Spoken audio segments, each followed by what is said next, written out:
Filipenses, capítulo de número 2, versículo de número 5. Nós vamos fazer a leitura até o versículo de número 11. Versículo 5 até o versículo de número 11 da carta do apóstolo Paulo aos Filipenses. Filipenses, capítulo 2, do versículo 5 ao versículo de número 11. Se tiver alguém do seu lado sem o texto sagrado, faça a gentileza de compartilhar. Se você ainda não colocou o seu celular no silencioso, faça a gentileza de colocar nesse instante, a fim de mantermos a reverência no nosso culto. Que Deus possa nos falar poderosamente a nossa oração em nome do Senhor Jesus. Quem encontrou o texto, diga amém. Amém. Façamos então todos a leitura. Tendo em vós o mesmo sentimento que houve também em Cristo Jesus. Ele, subsistindo em forma de Deus, não julgou como usurpação ser semelhante a Deus. Antes a si mesmo esvaziou-se, assumindo a forma de servo, tornando-se à semelhança dos homens e reconhecido em figura humana. E a si mesmo se humilhou, tornando-se obediente até a morte e morte de cruz.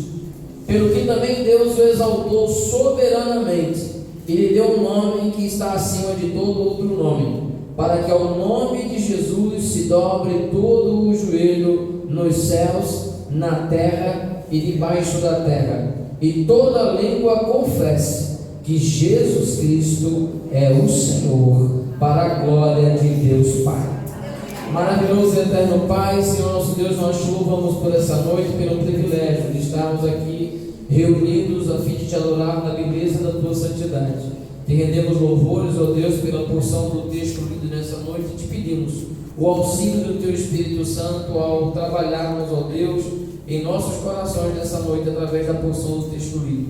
Que o Senhor possa trazer iluminação, ó Deus, que o Senhor possa nos fazer entender aquilo que o Senhor deseja nos falar. E que assim seja, ó Pai, para a tua honra, para a tua glória e para o teu santo louvor. No nome santo do teu Filho Jesus. Amém e amém. Mas, se você leu pela primeira vez esse texto, e eu espero que essa não seja a primeira vez que você tenha lido esse trecho da carta aos Filipenses, eu convido você a fazer um banquete espiritual lendo essa carta. É uma das cartas mais impactantes escritas pelo apóstolo Paulo. Foi uma das cartas que ele escreveu enquanto ele estava na prisão. E ao longo desses capítulos, ao longo dos versículos e ao longo dos capítulos, ele vai demonstrar toda a sensibilidade, toda a espiritualidade, toda a mansidão, toda a obediência de alguém que sabia que estava preso por amor a Cristo e que estava até mesmo disposto a perder a sua própria vida, como foi de fato. O apóstolo Paulo, nessa carta, por diversas ocasiões, ele menciona de que ele estava entre prisões, que ele estava entre soldados, que ele estava entre algemas enquanto ele escreveu essa carta. Essa carta é carregada de sentimento. É um pastor amado e escrevendo a uma amada igreja que tinha a sensação de que talvez não fosse mais vê-la. O apóstolo Paulo coloca, encarrega dessa igreja nada mais, nada menos, mais uma vez, Timóteo.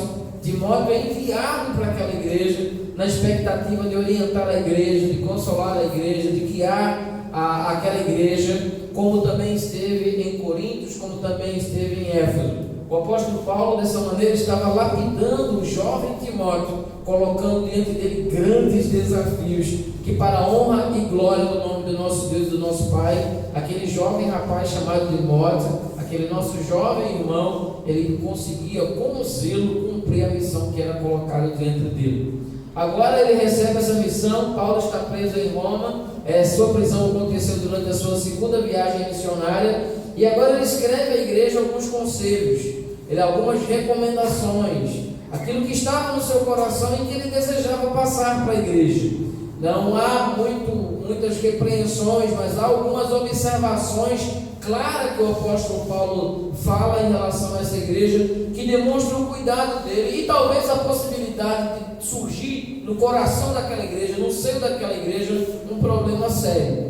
O texto que nós gostaríamos de pensar, cada um do texto que nós acabamos de ler, e que nós gostaríamos de refletir um pouco sobre eles, até chegar no ponto que nós gostaríamos de trabalhar de uma maneira mais profunda. Mas observe que no versículo 5, o apóstolo Paulo, ele depois de falar sobre Cristo, depois de falar sobre o sentimento de Cristo, ele novamente volta a falar sobre o sentimento que havia no coração de Cristo, e aí ele vai falar da encarnação de Cristo. No momento em que Cristo assume a forma humana, se desfaz a sua natureza original, se desfaz de toda a glória, de todo o poder, e se torna semelhante a cada um de nós, com as nossas limitações, em um corpo físico, sujeito às limitações que todos nós passamos, e um dia, inclusive, iria provar a própria morte. O apóstolo Paulo, então, ele vai falar de algo que poderia talvez ser um problema que estava surgindo naquela igreja. Mas a maneira que o apóstolo Paulo fala, não apenas só nessa porção do texto lido, mas em outras passagens dessa carta, havia uma preocupação de que a igreja não perdesse a humildade, de que a igreja não se enveredasse pelo caminho da soberba, da prepotência e da arrogância, de que a igreja se mantivesse humilde, porque a humildade atrairia as bênçãos de Deus sobre a vida dela. Seria a humildade, a sensação de que eles dependiam de Deus, que faria com que Deus se manifestasse de uma maneira poderosa no meio daquela igreja. Por essa razão, o apóstolo Paulo vai e inicia a falar acerca da natureza de Cristo. Ele inicia a fala sobre a natureza de Cristo e como esse se encarnou, tornando forma de homem, se humilhando-se a si mesmo, dizendo: eu espero, eu oro, para que vocês tenham o mesmo sentimento que havia no coração de Cristo. O sentimento de se desfazer para que a vontade de Deus prevaleça. Aleluia. O sentimento de desaparecer para que a glória de Deus apareça. Aleluia. E Paulo vai olhar para aquela igreja e vai dizer: eu espero que haja em vosso coração, em vossos sentimentos, o mesmo sentimento que havia no coração de Cristo. Glória a Deus. E ele vai dizer o que é que havia no coração de Cristo: de que ele, subsistindo ou existindo em forma de Deus, não julgou como usurpação ser igual a Deus. Aleluia. E mais, assim mesmo se esvaziou, assumindo a forma de servo, tornando-se semelhante aos homens, reconhecido em figura humana. E mais uma vez ele vai usar a palavra humilhar-se, no sentido de que a si mesmo se humilhou, tornando-se obediente até a morte, e a morte de cruz. Alguém que se aniquilou para que Deus fosse glorificado. Alguém que saiu da sua posição para que Deus entrasse em evidência. E ele vai dizer: eu espero que vocês tenham o mesmo sentimento que havia em Cristo. Alguém que deixou o seu trono de glória, que habitou entre nós, e como Pedro vai dizer, como João vai dizer no capítulo 1, vimos a sua glória e vimos como a glória do unigênito Filho de Deus. O resultado final é que esse Jesus, a qual se esvaziou e se humilhou e foi obediente. Porque a humildade gera no nosso coração a obediência, a sensação de que nós somos pequenos, nós somos falhos, de que nós não somos capazes de dirigir a nossa própria vida. O humilde, ele entende que ele necessita da orientação de Deus para guiar os seus passos. É por essa razão que o humilde de coração, como um salmista, vai dizer: lâmpada para os meus pés sejam a tua palavra e luz para os meus caminhos. Ou seja, que eu não dê um passo fora da tua vontade, que o Senhor seja meu guia a todo momento, porque eu sou humilde, eu necessito da tua orientação. Eu necessito que o Senhor possa me guiar. Eu necessito que o Senhor seja a minha bússola, de que o Senhor me dê um mapa pelo qual eu tenho que percorrer, porque eu não sou autossuficiente, capaz de dirigir os meus próprios passos. Eu necessito da tua mão bondosa a me guiar. Eu necessito da tua orientação carinhosa a me guiar o caminho e as decisões que eu preciso tomar. E por essa razão nós precisamos ser humilde para obedecer aquilo que Deus propõe diante de nós, ainda que seja a própria cruz, como o texto nos apresenta. Mas o texto segue dizendo de que esse Cristo que se humilhou, que foi encarnado em forma humana, que se humilhou, que se aniquilou, que perdeu, que saiu da sua glória, que habitou entre nós, mas vimos a glória do Filho de Deus sobre ele, e que morreu em obediência a Deus, em morte de cruz. Deus o exaltou soberanamente e deu um nome que está acima de todo outro nome. E quando lemos esse texto, traz à nossa mente aquela declaração lá escrita em Atos, no capítulo 4, verso de número 12, que nos diz: e em nenhum outro há salvação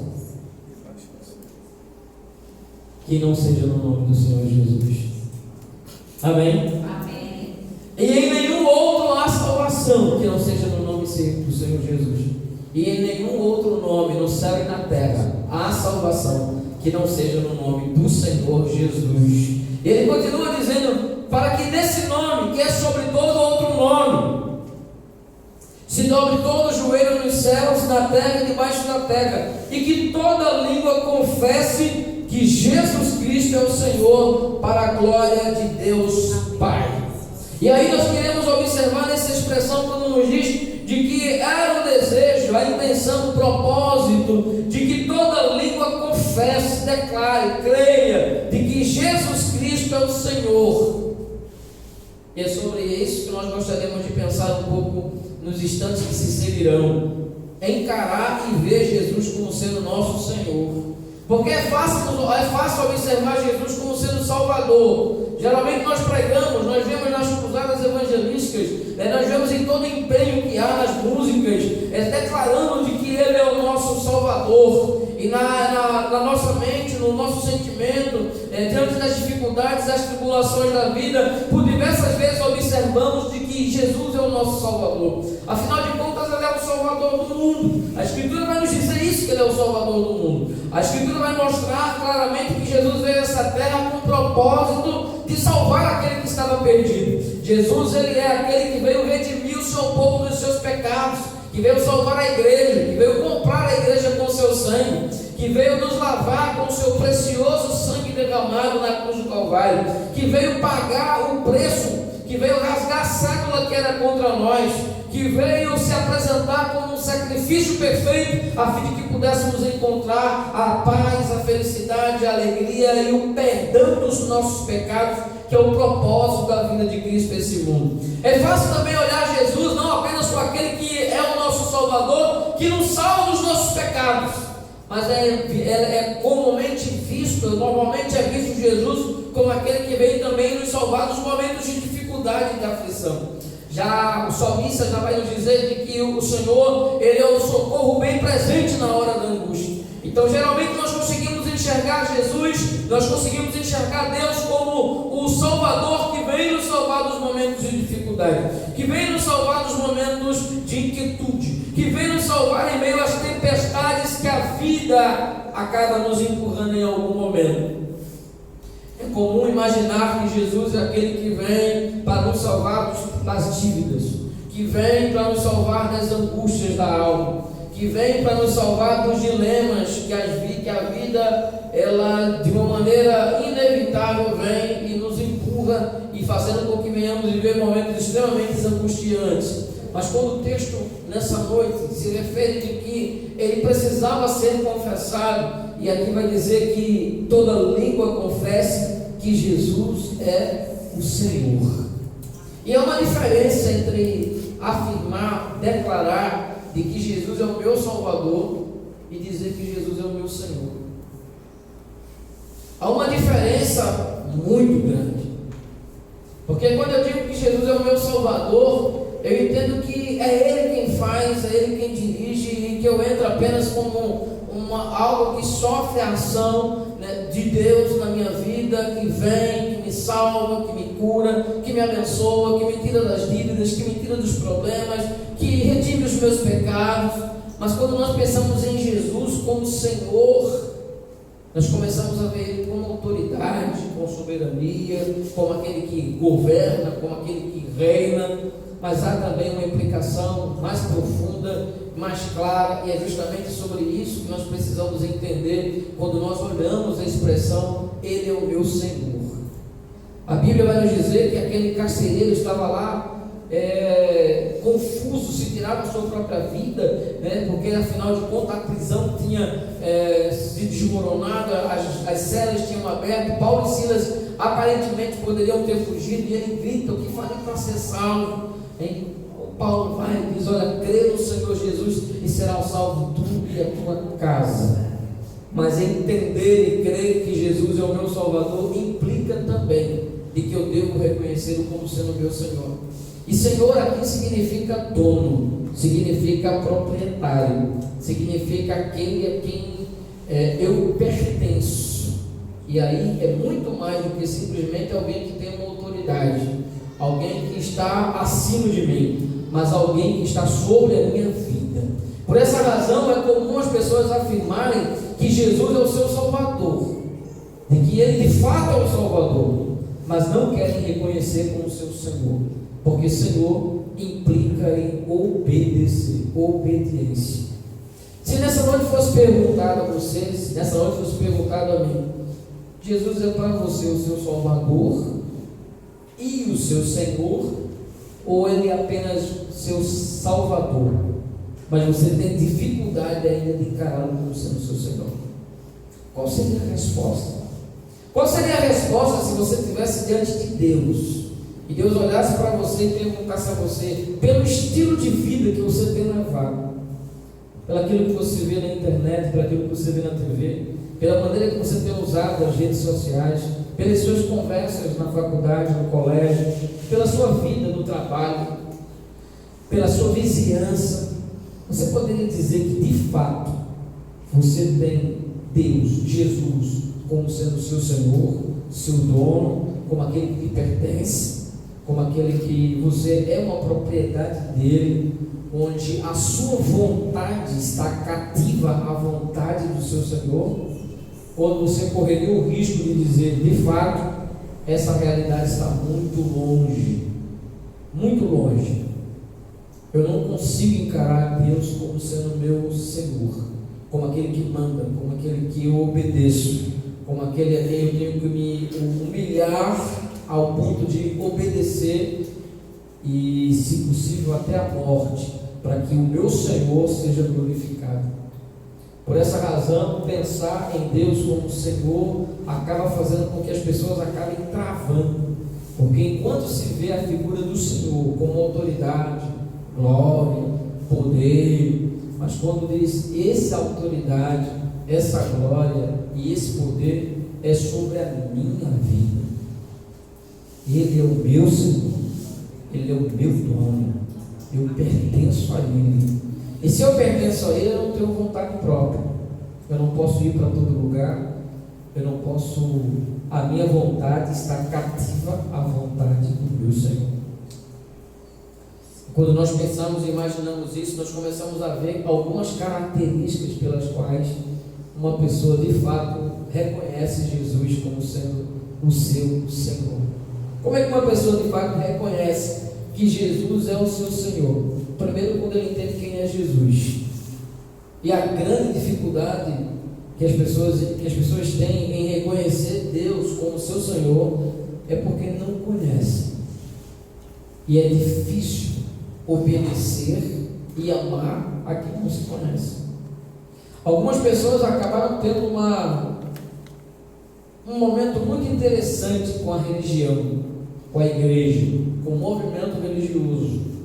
Tiveram uma experiência marcante com a religiosidade apenas, mas Deus ainda para si é um estranho, é alguém que na essência mesmo não faz parte da minha vida. E por que eu posso dizer que não faz parte da minha vida? Porque as minhas decisões eu tomo só.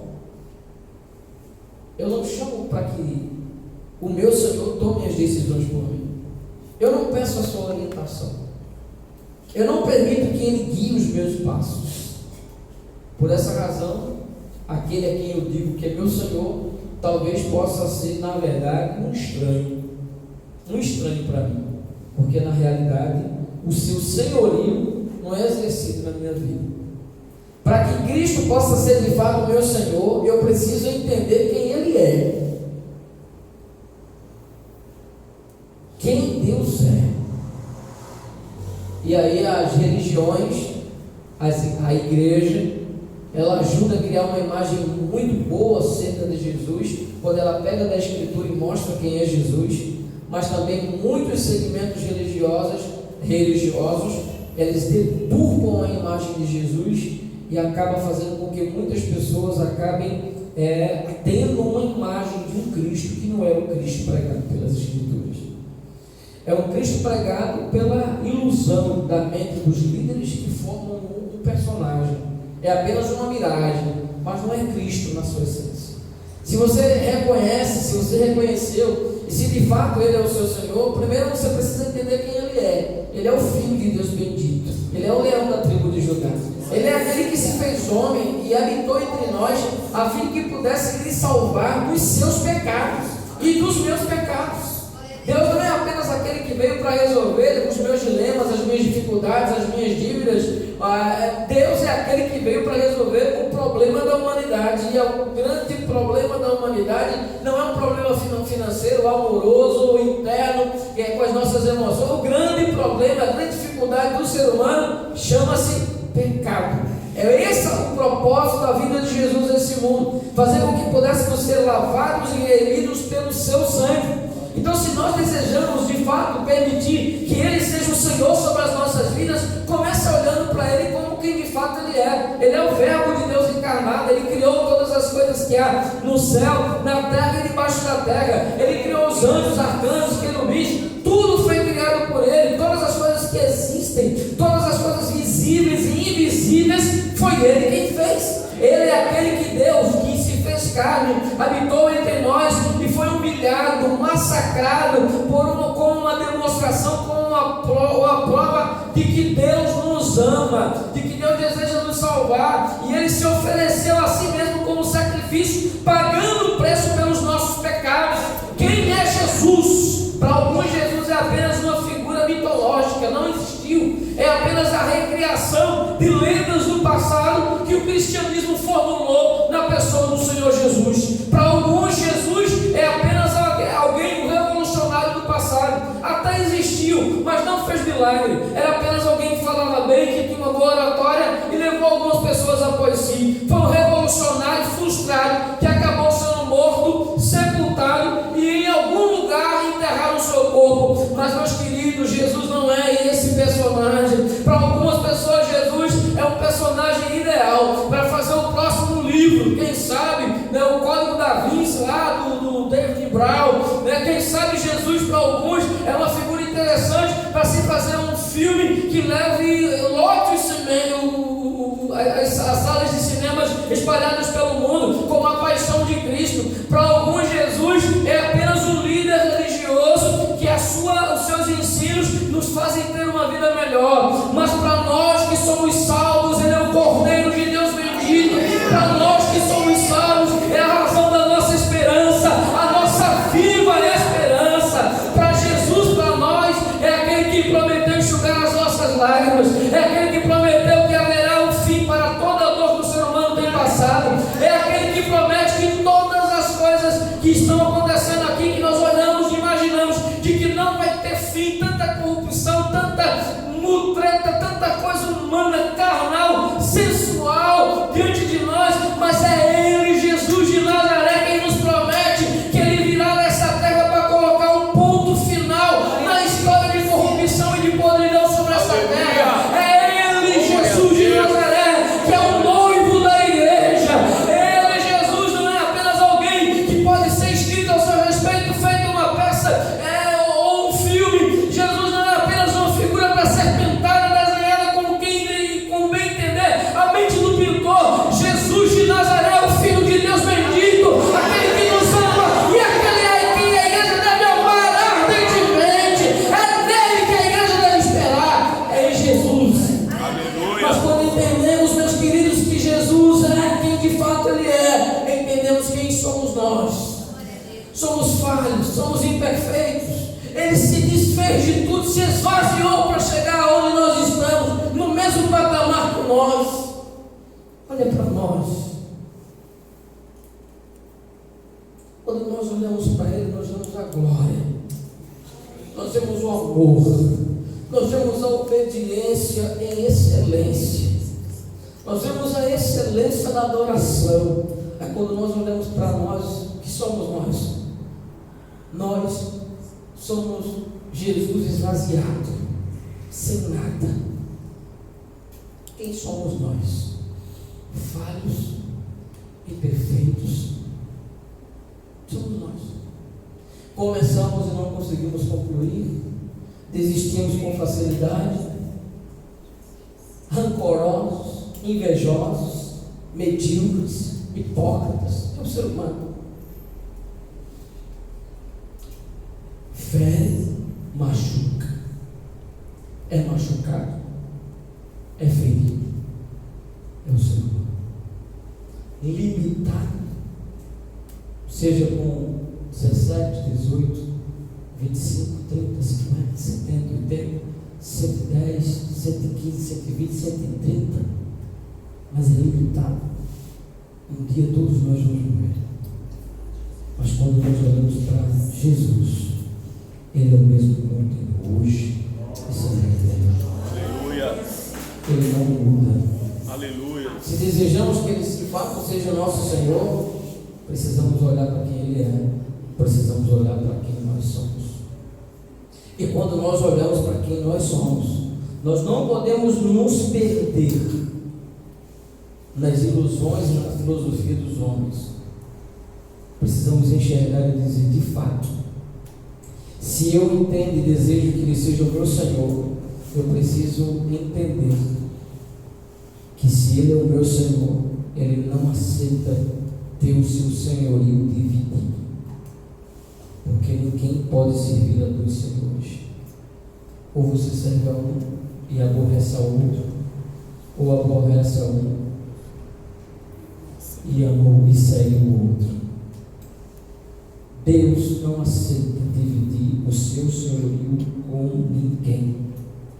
Se de fato nós desejamos que Ele seja o nosso Senhor, se Ele é o nosso Senhor, se Ele é o nosso Senhor, Ele não admite que o seu senhorio seja dividido com quem quer que seja. Não adianta. Nem com o pastor, nem com o padre, nem com o reverendo, nem com o apóstolo, nem com igreja, denominação, placas. Deus não admite dividir o seu senhorio com quem quer que seja. Ele é único e exclusivo, porque ninguém pode servir a dois senhores. Amém. Se nós de fato entendemos que Ele é o nosso Senhor, é porque eu entendo perfeitamente que eu sou algo a quem Ele possui. Eu sou posse de Deus. Eu pertenço a Deus. É por isso que em 1 Coríntios, no capítulo 6, verso acho que 8, 9 e 10, Paulo vai nos dizer que o nosso corpo, ele não nos pertence mais. Uma vez que Ele é o nosso Senhor, o nosso corpo é templo e morada do Espírito Santo de Deus. O nosso corpo não nos pertence mais. Nós precisamos entender que se Ele é o nosso Senhor, nós estamos à disposição dEle. Como Saulo, no capítulo 9 do livro de Atos: Senhor, o que queres que eu faça? O que tu disseres, eu farei. Onde tu mandares, eu irei.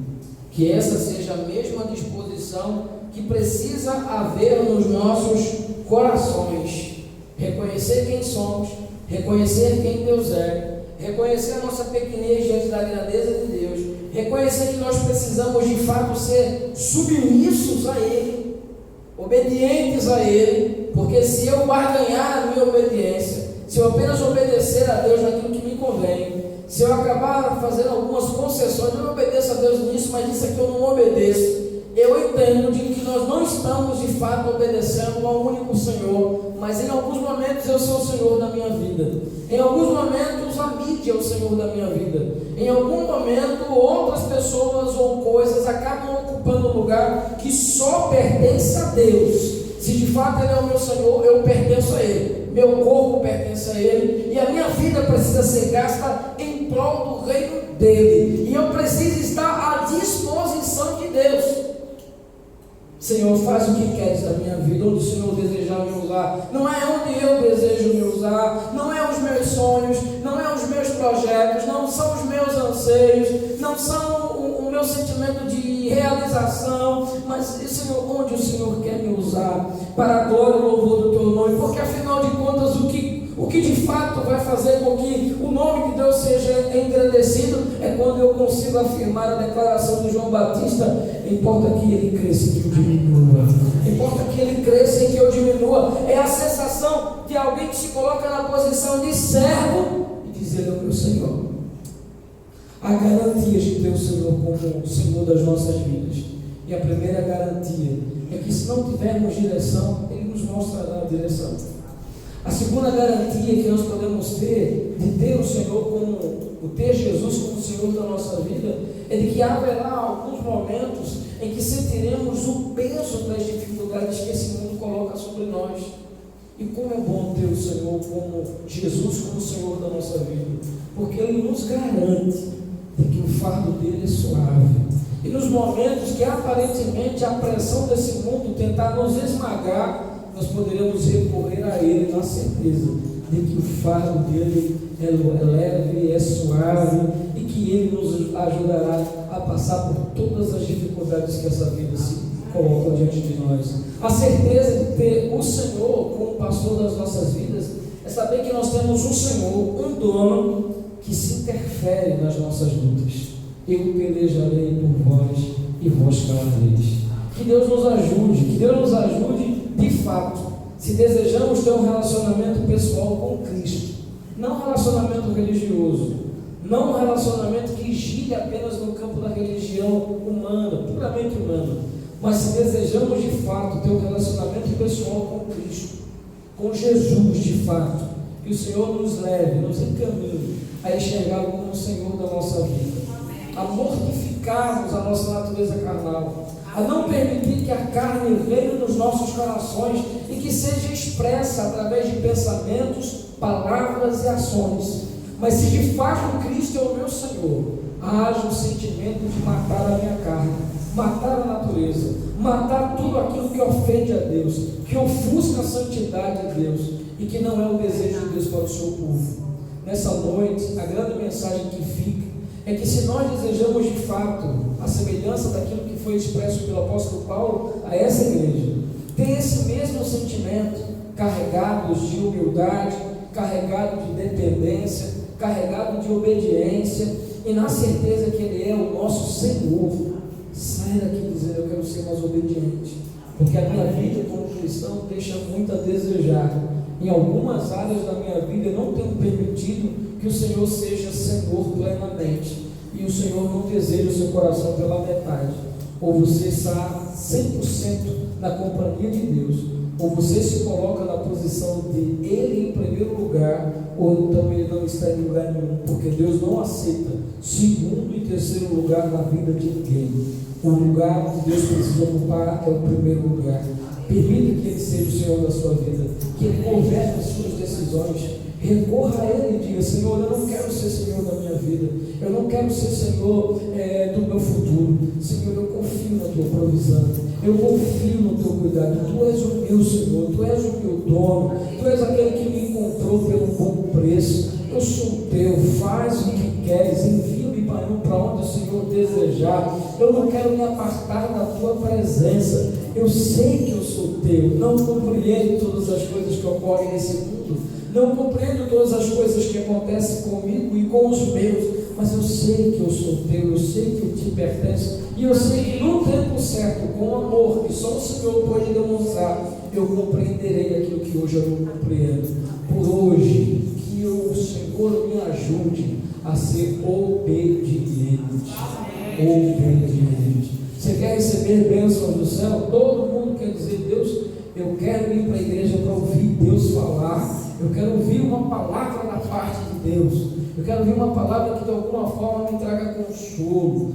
E as pessoas às vezes recorrem e às vezes saem, E saem do culto da reunião dizendo: eu estou hoje de posse de vitória porque Deus falou tremendamente ao meu coração. Que nessa noite você possa dizer: Deus falou ao meu coração que eu preciso ser mais obediente, que eu preciso andar como Jesus e ter o mesmo sentimento que Ele, que eu preciso ser mais humilde e que eu preciso fazer com que o mundo enxergue o senhorio dele na minha vida, porque não adianta, irmão, sair daqui com a ilusão de que vai ter uma vida vitoriosa quando o meu relacionamento com Cristo está fracassado.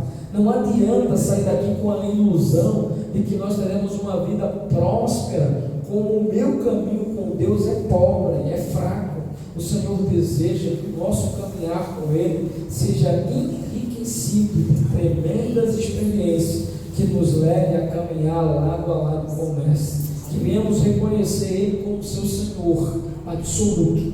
Certo homem estava sentado em uma rocha e 3 homens passeavam pelo caminho e iam andando por aquele caminho. O primeiro homem parou perto daquele rapaz e perguntou: você conhece o Senhor Jesus? Aquele que estava sentado na pedra perguntou ao rapaz viajante: você conhece o Senhor Jesus? E aquele rapaz disse: sim, conheço Jesus, eu tive a oportunidade de conhecê-lo enquanto esse estava em Betânia, na casa dos vizinhos meus, Lázaro, Maria e Marta. Tive a oportunidade de conhecê-lo, de ouvir um pouco dos seus ensinos. Inclusive, ele até ressuscitou a Lázaro. Aquele homem sentado na pedra olhou firmemente e disse: que bom que você o conhece. Chegou o segundo viajante e ele perguntou: como vai você? Tudo bem? Tudo bem. Você conhece o Senhor Jesus? E aquele segundo viajante disse: sim, claro, há muito tempo. Tive a oportunidade de trabalhar com aquele que foi o seu pai aqui na terra, ao que se pensava ser.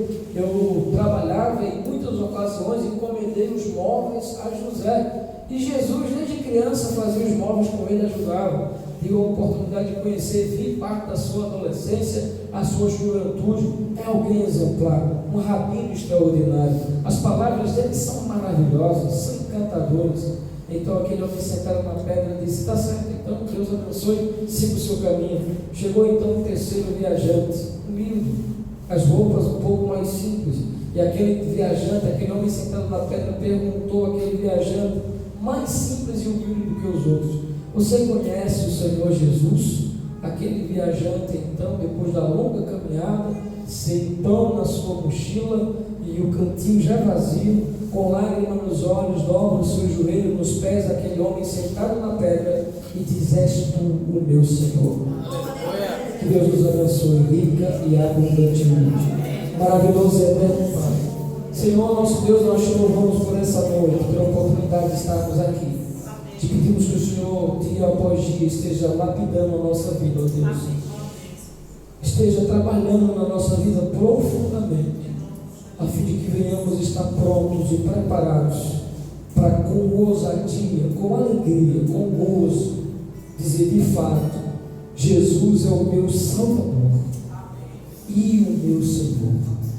É aquele a quem eu obedeço, é aquele a quem a minha mente e o meu coração estão cativos, é aquele a quem é o meu dono, a quem eu reconheço como meu dono. Te pedimos, ó Deus, que o Senhor nos perdoe. Perdoa-nos, ó Deus, pelas vezes que nós temos falhado, pelas vezes, ó Deus, que nós não temos vivido à altura do privilégio que é ser chamado servo teu. Ó Deus, tenha misericórdia de nós. Quantas vezes a vaidade, a arrogância, a prepotência enche o nosso coração e o desejo de crescermos se torna maior do que o desejo que o Senhor cresça. Ó Deus, que em nome do teu Filho Jesus, o teu Espírito Santo visite cada coração aqui nessa noite. Ó Deus, visite os nossos corações, porque nós entendemos que sozinho talvez seja muito difícil, para alguns talvez seja impossível. Nós precisamos do teu Espírito Santo para nos quebrantar e entender que nós precisamos ter o mesmo sentimento que havia em Cristo, de se humilhar, obedecer. Pai, muito obrigado por Jesus. Muito obrigado por ter enviado Jesus de Nazaré. Muito obrigado, ó Deus, porque Jesus foi um exemplo perfeito para todos nós. Te louvamos, ó Deus, porque no mundo onde há tantos maus exemplos, onde quase não há referencial, nós temos o referencial perfeito: Jesus de Nazaré, o exemplo perfeito a ser seguido, a qual temos como Senhor. Dá-nos uma noite de paz, um sono tranquilo e revigorante, Que essa mensagem nessa noite, ó Deus, perturbe os nossos corações, mexa com a nossa alma. Nós queremos avançar. Sim, ó Deus, nós queremos avançar. Queremos avançar de maneira pessoal. Queremos avançar como casal, como família. E queremos avançar como igreja. Mas Deus, não nos faça crescer. Ou melhor dizendo, não nos permita crescer. Se o Senhor não for o nosso Senhor, não permita, Deus, que o Senhor seja o nosso Senhor, o Senhor dessa igreja, o dono dessa igreja, e como dono, aquele que cuida, que supre, que protege, e o Deus que supre. Em nome do Senhor Jesus. Amém e amém. Que o amor de Deus, o nosso Pai, a graça bendita do Senhor Jesus Cristo e as consolações do Divino Espírito Santo sejam derramados e multiplicados sobre cada um de nós, desde agora como para todo sempre.